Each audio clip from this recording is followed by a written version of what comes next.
So, Squeeze got arrested. If you don't know who Squeeze is, he's a content creator who just drives around and records himself or streams himself dangerously driving at really high speeds and really tight traffic, trying to cut up, pretty much just cut in between all the cars as fast as he can. He's not the first person to do this. As long as I've been on the internet, I've seen people driving recklessly through traffic.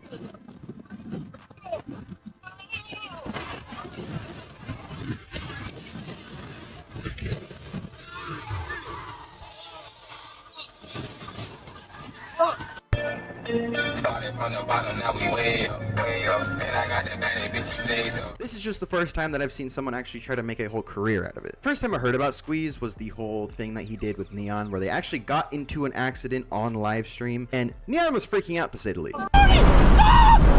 Stop! Stop! Stop! What the fuck? Squeeze has been doing these videos for a while. I mean, same with a whole bunch of other people, and so you'd think that him recording himself or streaming himself, especially like live, someone like Geo Rainbolt could just find this location instantly while he's streaming. Want to know how to pleasure a woman? No. This is Italy. Nice. We'll take that. 40 kilometers. South Africa. Victoria. Nice. Keep going. Mexico.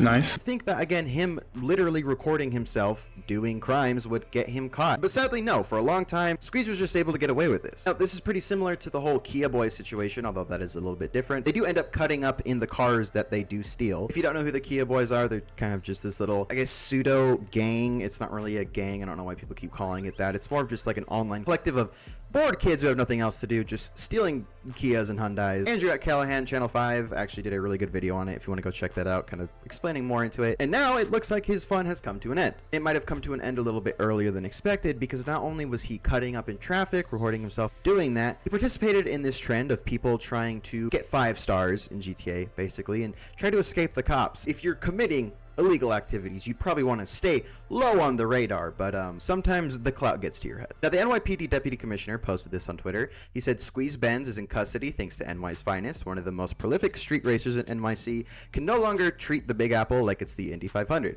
To anyone thinking about putting themselves and others in danger, recklessly zooming through the streets of NYC, think again. You will be arrested and your car will be seized. You will face justice. And as dumb as this trend is, you think that it's only Americans participating in this because, you know, Americans are dumb. But no, it looks like this is actually a lot bigger in places like Sweden. Apparently because the consequences for doing stuff like this in Sweden is a lot less than it is in the US, so people just kind of freely do it. A little similar to the situation in places like San Francisco, where the theft from retail stores isn't really punished that hard, but street racing channels like the channel Critical have interviewed some other channels that do similar things to Squeeze. They pretty much gave a warning out to people who want to record and post all this stuff that they're doing, because, you know, for the most part, it's just the thrill of it, of you doing it yourself, but then the other part of it comes from uploading it and trying to get clout off of it.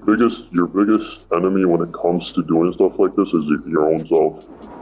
If you hold yourself to a high regard and you want to show people what you're doing all the time, and I'm talking like friends and family, then it could very well like go against you. What I do, most of my friends and family don't know that I engage in this behavior. You know, close friends and family, like they don't know. So it's hard to, you know, for someone to come and like in a way turn you in. The easier you make it for police to come investigate you, the easier you will get caught. You could kind of say that these people gave Squeeze wings, you know, the confidence to make this type of content. It did give their warning, don't fly too close to the sun, and like Icarus, it looks like Squeeze has fallen right down to the fucking ocean. Because like they said not to do, which Squeeze is doing, is constantly promoting yourself and posting yourself doing these things. People who are involved with illegal activities do interviews with journalists all the time. I mean, Vice has done countless interviews with other criminals so criminals going and doing interviews isn't that crazy, but again, it does put them at more risk. But when criminals do interviews like this, they are very specific on the way that they do these interviews and the things that they say, because yes, they'd like to, you know, get some information out there, because some people might find it interesting, but at the same time, they have to protect their identity and protect themselves and their whole operation. Because, you know, the point of being a criminal is to do this stuff and not get caught. I guess Squeeze doesn't care. Now, again, like I said, criminals have done interviews before, you know, where they cover their faces, do all this stuff. Usually they're not really aware of how big it's gonna get. But Squeeze went on Tommy G's channel and was featured in a video that got 8.5 million views. It was pretty much all about the street racing that Squeeze does and a whole bunch of other people in NY. In the documentary that Tommy G did, when he's interviewing Squeeze, he gives some kind of specific personal information that I think is just kind of weird, especially when he talks about, you know, how long he's been doing it and specifically which car he... It started like about a year ago. I got my first Benz and I always did like little driving videos and I never really took it to nothing. And then my boy started saying like, you know, mad people are blowing up off this, and I was just like, you know,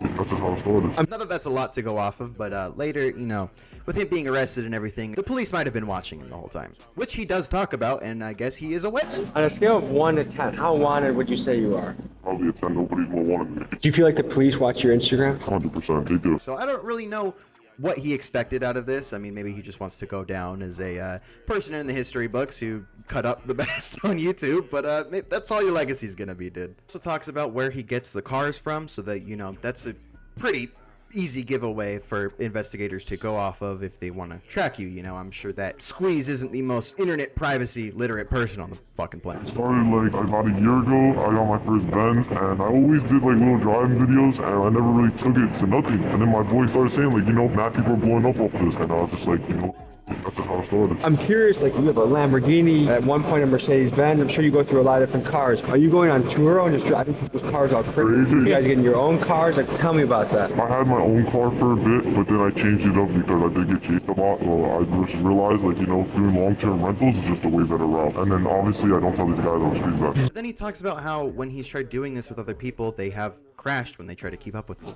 I've been doing this for so long now that I feel like I did have some professional at it. Like, you know, niggas know like that's how I drive. There's been incidents where I've gone out with people and they try keeping up with me and they crash. In Squeeze's videos and other videos like this, it's not just an empty street in the middle of the night, it is a heavily crowded traffic area. So you could assume that the people who crashed probably crashed into other people. They didn't just crash into a median or whatever. They could have themselves definitely got hurt, or they could have either killed or seriously injured other people. At the very least, they hit someone else's car, rendering their car unable to drive. And I don't know if you've looked up the cost of living in New York, but it's really expensive. So not being with your car for a little bit and losing your job will probably make you homeless. And in the interview, Squeeze doesn't seem to care at all. He just doesn't give a single fuck about any of the people that he has either caused troubles to or maybe even Danger, but there's also other people at risk when you do that. Innocent civilians. So what do you think about the element of danger for that? I've been doing this since like real shit since I was 9. I used to take my dad's car out and I used to just plug out. I've been doing this for so long now that I feel like I did have some professional at it. Like, you know, niggas know like that's how I drive. He talks about the fastest he's ever gone in a car, and he said it's 210 miles per hour or 337 kilometers per hour for the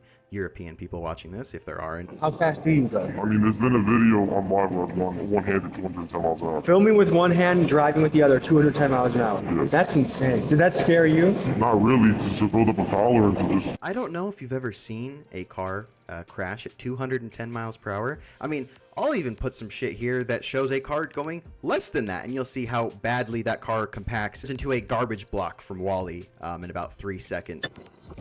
The Focus is obliterated on impact. Only the rear end escapes total destruction. And the passengers?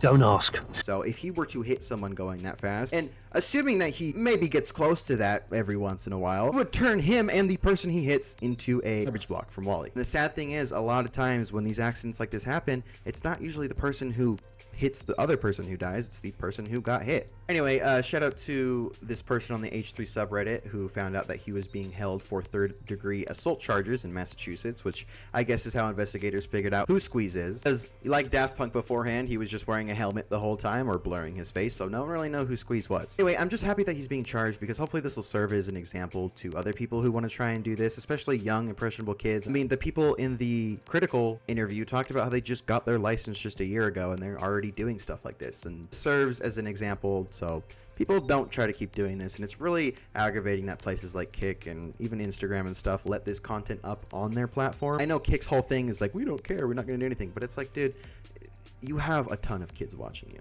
Like, you need to understand the power that you have on your platform, and you need to know that this is not good to be showing kids, because then we get stuff like this.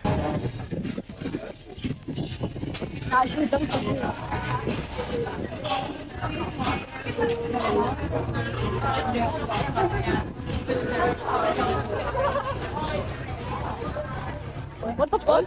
Put your hand in my food again, and I'm throwing all of your food. Hey, you're not touching our clothes. Don't put your hand in my food again. Do not do that. You don't. Yeah, kids are very impressionable. We were all a kid. We all know that. So hopefully this stops. But yeah, that's about it. See ya.